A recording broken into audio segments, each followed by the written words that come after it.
Bad video. Bye-bye. This is the DV Show. Target in range. Bad video sucks.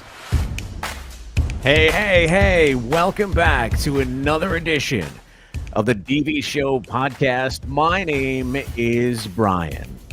And in case you don't know who we are, who I am, what the DV Show podcast is about, thank you for hanging out. We've got some great information for you because we are the only podcast on a mission that rids the world of bad video. And that mission starts with two types of people: the video professional, which is probably you, and the business professional, which is probably you as well, because you know that video is important and bad video basically sucks and doesn't do anything for you. Now, if you don't know anything about me, let me tell you in a matter of like 10 seconds, I've been in the video production world for a very long time, a little over 20 years. So I know my stuff, and I've also been involved more than that in the marketing world. I mean, video and marketing go hand in hand, especially today.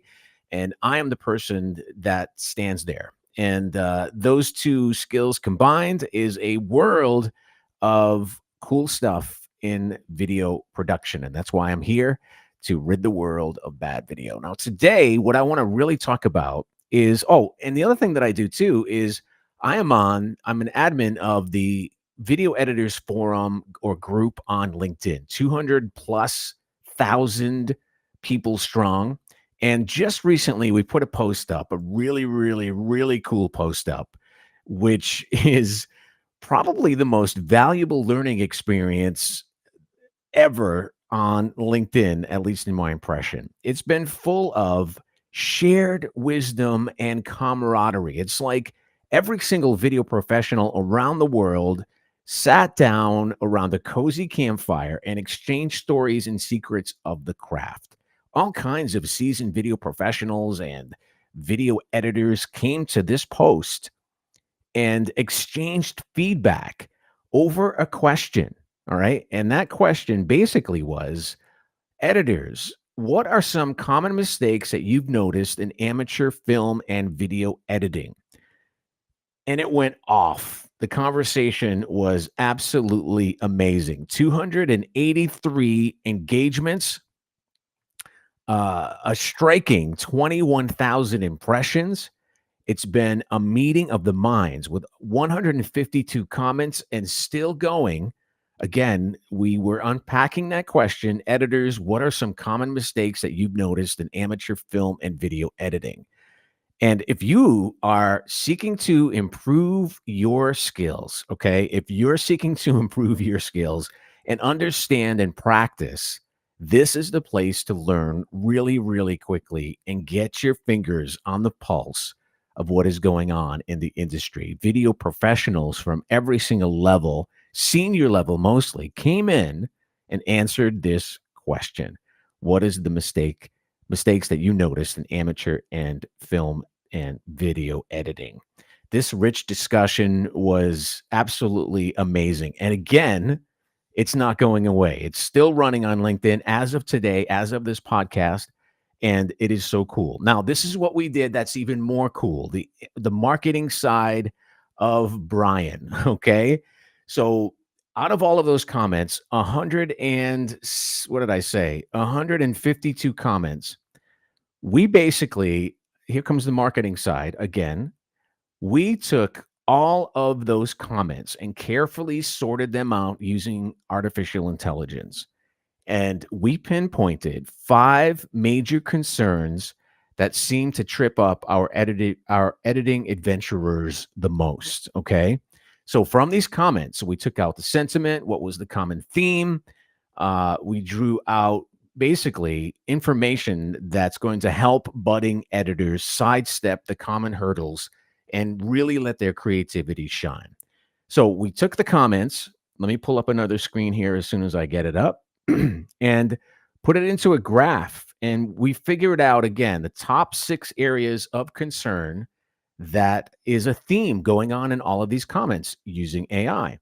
So again, professional and creativity was the highest concern amongst the group. Over 50 comments. Learning and improvement, around 20 comments. organizational practices, around 35 comments, video quality and effects, editing techniques, audio quality concerns were a big one. But professional and creativity were absolutely huge. Okay. Huge. All right. So let's talk about some of these areas on this graph. Let's take a look at this again. Some of the areas. Let's go into audio and audio quality concerns. Some of the comments that were made, multiple comments, actually highlighted the issues with poor audio quality, emphasizing the critical role audio plays in viewer engagement and overall video quality.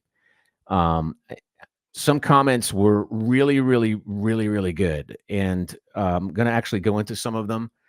I know Jeremy Brent, who's been a contributor to the video editor group for a very long time, says audio is half of the viewer experience. Now, he's an expert talking about this. This is what he sees. And this is one of the top 6 concerns amongst the video editing community. Audio. Sees a lot of productions with beautiful shots and great pacing, but that audio is subpar. Viewers are far more forgiving for visual shortcomings, but shoddy audio is far more likely to send people packing. Okay, so that was one of the concerns. Another concern, going back to the graph again, if I can get it up here. Going back to this graph, let's show it again. Editing techniques and decisions. A lot of people were basically saying there's a significant focus on various editing practices, such as the overuse of transitions, incorrect pacing, and the importance of narrative structure. I mean, we're getting annoyed with some of these editing techniques and decisions. There was a comment, as soon as I find it here, let me find it for a second. One comment, what was really good, was talking about the TikTok. And let's see if I can find it on here. Some really, really great comments, I have to say.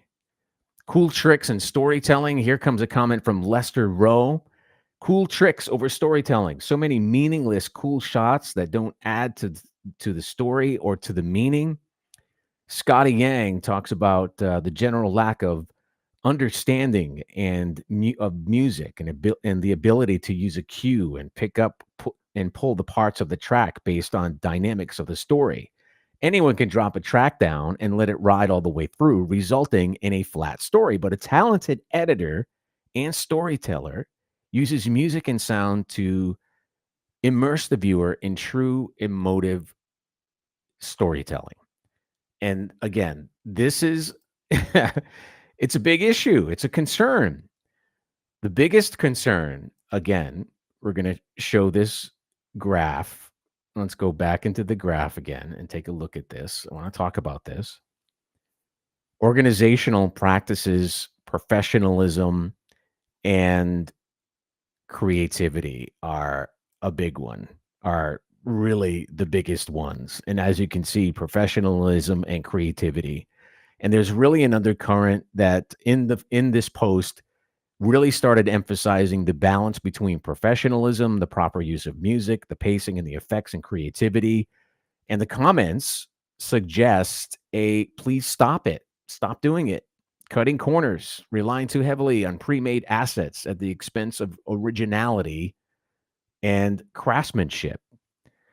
So let's get into some more comments here. Richard Baker, all right, he is a contributor. He contributes a lot to the group. He says he keeps seeing ungraded footage being posted by people that don't know better, and he can only presume they use default settings on cameras like Sony Alpha, S-Log, do a wicked edit, but they don't grade it. Blows my mind a little bit of contrast goes a very long way. Ikra talks about adding too many effects, transitions, even when it's not required, avoiding color grading, not using the right music and sound effects. Pacing, Christian De La Cruz says it's unnecessary. Those are unnecessary effects. Sometimes a simple cut is the best tool in your arsenal most of the time. I love what Paul Di Natale says, organization or lack of it, which is the biggest theme in this entire conversation. It's a big newbie mistake. For the amateur, organizing the shoot materials and assets are often overlooked, and they just want to get into the creative process. But editing is a creative and a technical and an organizational workflow position. And to focus only on creative will come at the expense of an awful editing experience. Paul Ninatal has been in this for a long time, and for him to drop information like that in the group is a golden nugget for us all. It's a sad thing, Paul says, PJ Jackson. It's a sad thing that no one, not even universities, teach the craft of editing. These days, a course in editing emphasizes the mastery of software. And Paul, you are so true. And we need to get back to sprocket holes and two-machine tape machines. Techniques for at least a year and teach newbies how Simple Cut can blow your mind. It ain't about the latest effects packages. Scotty Yang talks about music again. Lester Rose, a very cool comment. Cool tricks over storytelling. So many meaningless cool shots that don't add to the story or message. And again, this is the ongoing theme. Janess Martinez, aside from cutting, the first mistake I see, and I was guilty of this in the beginning, is not organizing your footage and assets in your non-linear editor. That easily becomes a nightmare as a project goes on. Utilizing a folder structure from the get-go will help with efficiency in the long run. And we talked about Jeremy. He also talks about the audio there. Now, this is constructive criticism from a bunch of video editors, professional, and some of these guys dropping gems in there to teach, to teach people who are up and coming is absolutely phenomenal. So I would highly suggest going on into LinkedIn, joining our group. And the big takeaway from basically all of this, the video editor group is what you should join, by the way. The big takeaway from all of this is basically keep your editing space tidy, okay? Keep your editing space tidy, your story clear. And remember that sometimes less is more. And these nuggets of advice from our video editing family aren't just tips. They're the stepping stones to creating videos that will make a heart. Anyone who watches, it will make them skip a beat. It will make a change. It will make an impact. And isn't that why we're in video production anyway? Is to make that impact? All right, so I'm going to put a link to the group in the show notes along with the specific link to this amazing post that we've been talking about on this episode. And go check it out. Don't miss out on this chance to transform your editing skills and make your mark in the history and participate in this group. Everyone is so supportive. It's so cool. All right, join the conversation now and become part of that supportive community, eager to share, inspire, and grow together. All right, that does it for this edition of the DV Show podcast. Thank you so much for joining me. It was a great time hanging out with you. And I cannot say it more than enough. Go check out that group on LinkedIn, Video Editor Group. If you need some help with that, just visit our website, ask a question, click that red button down on the bottom. We have people there to help you out, to guide you. But in the meantime, we'll put a link to that group in the show notes of this podcast. And until next time, we'll see you on the next podcast. Talk later. Thanks for watching. Video production just got easier. The DV Show.